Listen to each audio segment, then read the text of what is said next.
যিটো চন্দ্ৰকান্ত সন্দিকৈ ঐতিহ্য ভৱনৰ শতবৰ্ষী অনুষ্ঠান সেই দিনজোৰা কাৰ্যসূচী আমি পুৱা পতাকা উত্তোলনৰ সৈতে আৰম্ভ কৰিম আৰু পতাকা উত্তোলন কৰা হ'ব পুৱা 9 বজাত আৰু পতাকা উত্তোলন কৰিব শিৱসাগৰ জিলা সাহিত্য সভাৰ পৰম সন্মানীয় সভাপতি শ্ৰীযুত যোগেশ কিশোৰ ফুকনদেৱে আৰু তাতে আমাৰ 101খন পতাকা উন্মোচন কৰা হ'ব শতবৰ্ষৰ লগত সংগতি ৰাখি আৰু আমি শিৱসাগৰ জিলাৰ বিভিন্ন প্ৰান্তৰ সাহিত্য সভাৰ লগত জড়িত সংস্কৃতিৰ লগত জড়িত আমাৰ ক্ৰীড়াৰ লগত জড়িত বিভিন্ন ব্যক্তিক আমি আমন্ত্ৰণ জনাইছোঁ তাৰ পিছতে আছে আমাৰ স্মৃতি তৰ্পণ আছে পুৱা 9:30 আৰু তৰ্পক হিচাপে আমি আমন্ত্ৰণ জনাইছোঁ শ্ৰীযুত হেম বৰুৱা প্ৰাক্তন সভাপতি ৰংপুৰ শাখা সাহিত্য সভা পুৱা 10 বজাত শোভাযাত্ৰা আছে আৰু দিনৰ 10 বজাত 12:30 বজাত মুকলি সভা আছে উদ্বোধক শ্ৰীযুত প্ৰেম গগৈ বিশিষ্ট কবি সাহিত্যিক তথা প্ৰাক্তন সভাপতি শিৱসাগৰ জিলা সাহিত্য সভা আদৰণি ভাষণ আগবঢ়াব শ্ৰীযুত সমীৰণ বৰা সভাপতি আদৰণি সমিতি তথা জিলা উন্নয়ন আয়ুক্ত সভাপতিত্ব কৰিব ডক্টৰ বসন্ত কুমাৰ গোস্বামী পৰম সন্মানীয় সভাপতি অসম সাহিত্য সভা আৰু তাত বিশিষ্ট অতিথি হিচাপে উপস্থিত থাকিব শ্ৰীযুত আয়ুষ গাৰ্গ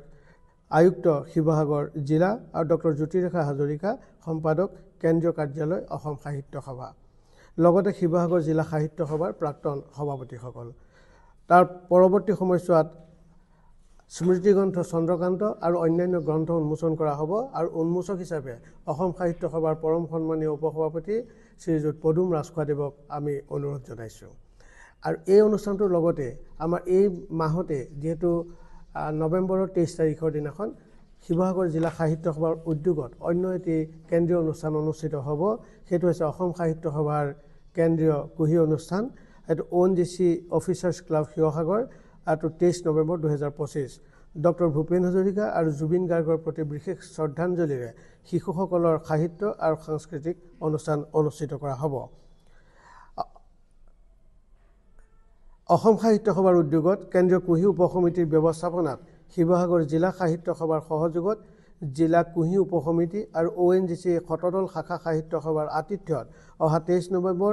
2025 খ্ৰীষ্টাব্দ দেওবাৰে ONGCৰ অফিচাৰ্ছ ক্লাবত দিনজোৰা কাৰ্যসূচীৰে কুহিৰ কেন্দ্ৰীয় অনুষ্ঠান আয়োজন কৰা হৈছে অনুষ্ঠানটোত 14 বছৰৰ বয়সৰ অনূৰ্ধ্ব শিশুসকলৰ মাজত গীত মাত নৃত্য আদিৰ দলগত প্ৰদৰ্শন কৰা হ'ব তদুপৰি 1000 শিশুৰ কণ্ঠৰে সংগীত শিল্পী হাৰ্টথ্ৰব জুবিন গাৰ্গৰ মায়াবিনী ৰাতিৰ বুকুত গীতটো পৰিৱেশন কৰা হ'ব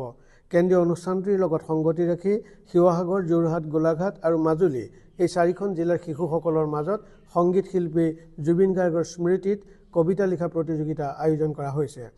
আৰু তাৰ লগত সংগতি ৰাখি এই অনুষ্ঠানটো সাফল্যমণ্ডিত কৰি তোলাৰ ক্ষেত্ৰত আপোনাসকলৰ সকলোৰে সহায় সহযোগিতা আৰু দিহা পৰামৰ্শ আমি জিলা সাহিত্য সভাৰ তৰফৰ পৰা আন্তৰিকতাৰে